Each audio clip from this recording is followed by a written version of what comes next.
Awareness is the greatest agent for change. Of course, what do I even mean when I say that? One of my favorite analogies is the yin and yang symbol. Now let's let the light side represent awareness, or seeing reality, and let's let the dark side represent unconsciousness, or unawareness. Within those two dots, you have another two set of dots. You have the good and the bad and the good, and the whole symbol sort of represents life. You can't completely rid of the darkness, and you can't completely rid of the light, but what you can do is you can be aware of it. Like the light inside the dark, I think a lot of people build an armor around themselves, and they don't see the light within them, or they don't see that possibility of growth or of hope. And the people with the light on the outside and the darkness inside them are aware of the darkness and how it can control them. Just one analogy. We're all focused, though, on this awareness of an idea frequency, of the ability to see ideas and how they operate. It's really an awareness of truth through useful metaphors. Metaphors are symbols that point to truth. This is a way to keep aware of almost what's invisible. It's also appreciation for multiple solutions rather than one solid answer. No black and white, right? The gray area. It's not only good and bad, there's a lot of spectrums involved in understanding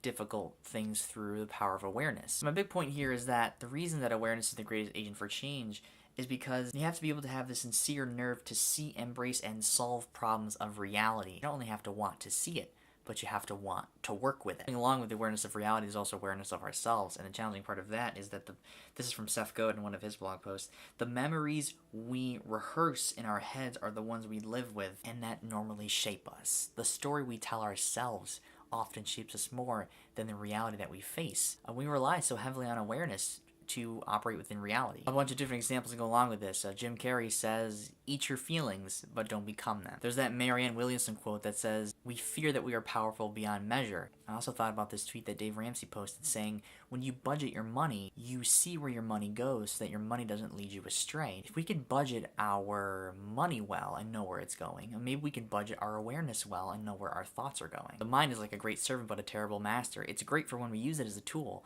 but there are ways in which it can lead us without our own awareness of it. Not let unawareness win the tug of war against our own awareness of ourselves. There's David Foster Wallace's video of "This is water," this analogy, we don't know the water we swim in because we get used to it. So why focus on awareness? I think it's about presence and living moment to moment and realizing that your awareness is a tool for shaping how you experience reality well. Our brains and what we see and what we hear and feel are sometimes very contrary to the truth. It's going to lead you to be more empathetic and connect with things. Awareness brings to light fundamental truths that are very hard to see. I feel like the more you're aware as well, the more educated you can become. Plus, I have a lot of gratitude for the fundamental life truths that I've learned, like interconnectedness and change and the metaphors I've used. They've given me a framework for understanding how things happen. I also focus more on what I can actually control with the awareness that I have. It's like awareness of what you can't control and awareness of what you can control. So what can you do when it boils down to it? Well, feel your way into actions with awareness. Be proactive instead of reactive. You can focus on ideas and patterns and how things connect while seeing